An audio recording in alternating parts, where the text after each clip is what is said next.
Hello everyone, my name is Ferry Baylon and this is College Web Media. Today's interview is quite unique because in the beginning, we will catch a glimpse in the work life of a media executive. Today's interview is with Rolando Nichols, the president of broadcasting and esports at Thunder Studios.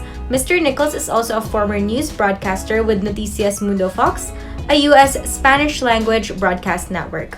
He has worked with X Games, ESPN, and Univision to name a few.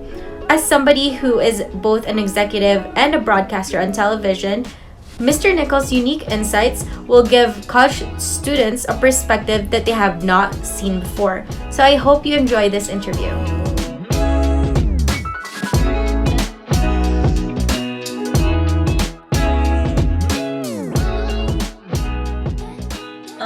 I just wanted to first say thank you for sparing me a little bit of your time today and kind of introduce myself as well. My name is Ferry Baylon from CWM. And for the audience out there, thank you. For the audience out there, I just wanted to have you kind of introduce yourself as well and maybe tell us a little bit more about your educational background. Yep, absolutely. So my name is Rolando Nichols. I'm originally from northern Mexico. I grew up in Arizona. I graduated from the Walter Cronkite School of Journalism at Arizona State University. So I'm a Sun Devil. I went to high school in Tucson as well. And I got into media at a very, very young age. And that's what I've been doing for the last, 30 years, basically. Yeah, so that is so interesting. It's the longevity of the career too. When did you realize that you wanted to make a career out of the media industry or broadcast in general? At a very young age, I was an athlete and I was a baseball player. And when I realized, I remember being a young boy playing baseball games and actually calling my own baseball games while I was playing. Right, I was actually famous among my friends because I would annoy the hell out of all of them because I will be, doing the play-by-play while we were playing. So I knew that I had a gift. I knew that I have found my passion. But baseball was my first love per se, right? So I actually pursue a career in professional baseball. And when I realized that I wasn't going to make it to the big leagues, I decided to, obviously go back to school and get my degree in broadcast and journalism, media production, and so on and so forth. So that's how I knew at a very young age, Barry, that's what I wanted to do. Right. You touched about going back to school after going into the career of baseball. What do you think is the biggest misconception about graduating from college with a degree and then actually going out into the career world, the real world? Well, I don't know that is a misconception, but a reality is, and it has changed. Now, I graduated in 1999. I'm 47 years old. Nowadays, I think that you guys have a lot more tools, and the universities have caught up with the industry as far as technology and the equipment that you need in order to be able to be part of the industry, right? When I was going to school, and this was, Walter Cronkite School of Journalism, we didn't have a control room. We didn't have a newscast. We didn't have camera and editing equipment and so on and so forth. So it was different. Nowadays, you guys, at least the big programs such as yours and certainly ASU and many other big universities have the ability to give the students the hands-on experience that you need in order to enter the field, right? And that is a huge, huge component of what we do. Now, as a media executive, I will tell you, and I'm a college graduate, and I'm not discouraging anyone from from college, but I will hire somebody with experience that doesn't have a college degree over somebody that has a college degree with no experience. So what you're doing and what your program is doing is crucial in order for you guys to be successful in the industry. You need to have the hands-on experience, not just the title, not just the college degree. That is not gonna get you anywhere. When Rolando and Ferry return, Ferry asks Rolando if he had to do college all over again, what would he do differently? This interview is brought to you by College Web Mentor. Register now for a free resume and LinkedIn profile evaluation, absolutely free, by visiting collegewebmentor.com. Whether you're deciding on a major, wondering how to network effectively, or planning your career, College Web Mentor offers a range of tools and services to help you succeed.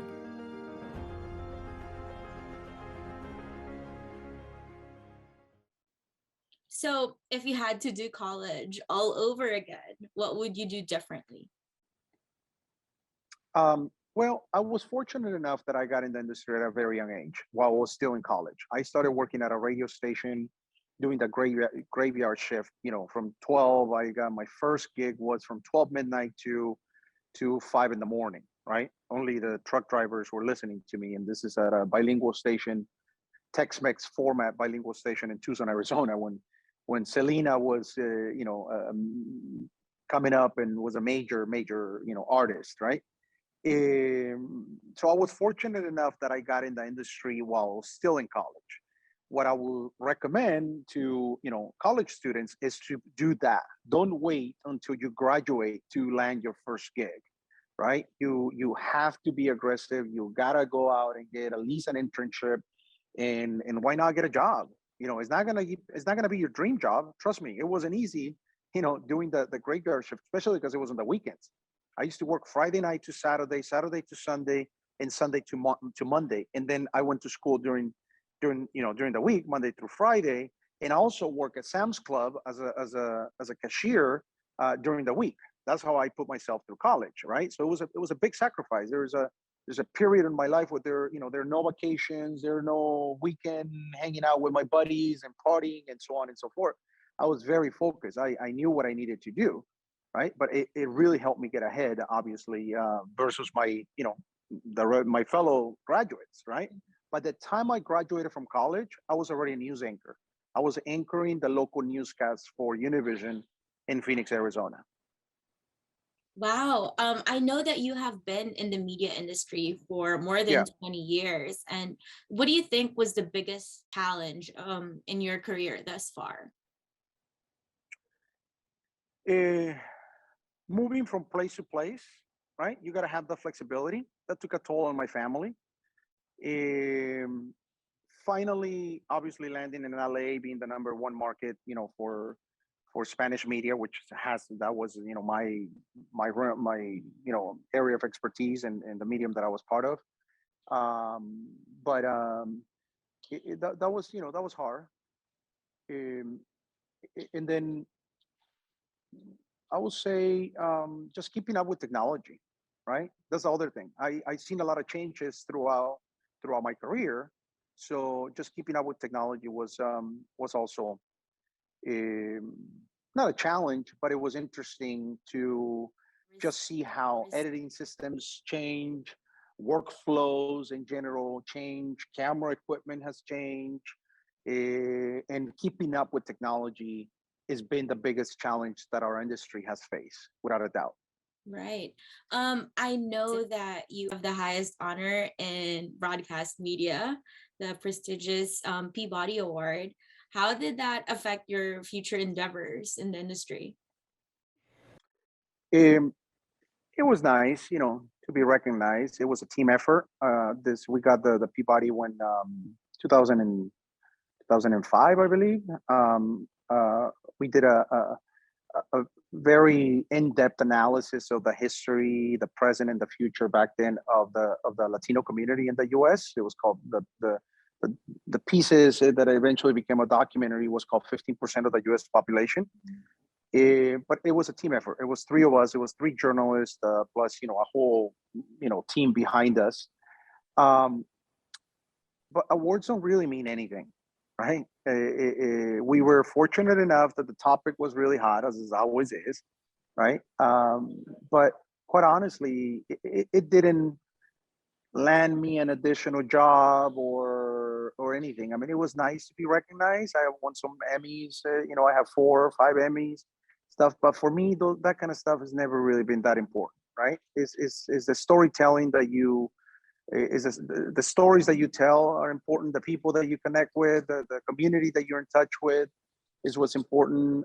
Those awards are nice, and you get a nice, nice dinner and a nice trip to New York, because the Peabodys were that year were in New York. But besides that, it's just it was another day of work per se, right? It's not, Right. not really a big deal for me.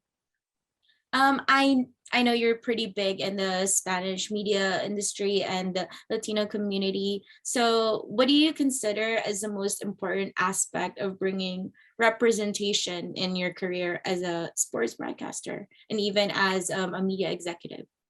Yeah. Well, there are a couple of important things here. I've been very successful, thank God, and through a lot of hard work and determination, and come across some wonderful people in my career, right? But I'm a different kind of journalist because I'm from Mexico. I have a whole different perspective. I speak with an accent. I've never crossed over into what we call general market media, even though Spanish media can be general market media, as especially in Los Angeles, right? I've never done that crossover, right? There have been some attempts, right? I've been approached by some news outlets out there, but it's never really been my interest, right? And then I also, I kind of shifted in my career, and I became an executive, and I went more in that direction. But I think that it's important to have that representation in telling the stories of our community, and not only telling those stories amongst ourselves, right? Because the stories that I used to tell on Spanish media to a Spanish-speaking audience, they have heard those stories all the time. What is important is to be able to have Latinos and Hispanics that really understand our community and that tell our stories in the broader sense, right? In more of a mainstream general market media. That is important, and not only as a reporters or anchors, but also as executives. That has been my transition to general market was at the executive level, and that was a conscious decision that I made because I knew that I could make a bigger impact, in that regard. Speaking about that, as president of broadcasting and esports at Thunder Studios, what do you think was the most unforgettable experience you've had in creating and providing this platform for entertainment and gaming and social media? It has definitely been the opportunities that we have created for a lot of young, mostly Hispanics, but not all of them, because we have, we've been able to hire and train, develop, and hire individuals of all different races and ethnicities. But it's definitely been, as an executive, to have the power to be able to hire a lot of those up and coming young Latinos that are eager and hungry to be able to get into the media world. That has been the biggest impact that we have made. I now know, and I have colleagues that I can call them colleagues now, of kids that we trained 15 years ago and that are now working at Fox. They're working at ESPN. They're working at at Univision. They're working at a Spectrum. They're working at CNN and all these different media outlets, and that came through our program that got their first experience working on the different jobs here at our facilities, right?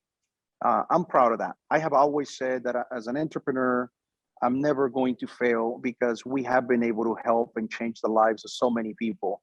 That is karma, right? Right. I don't expect anything back from them, but I'm very proud that we as an organization have been able to accomplish that.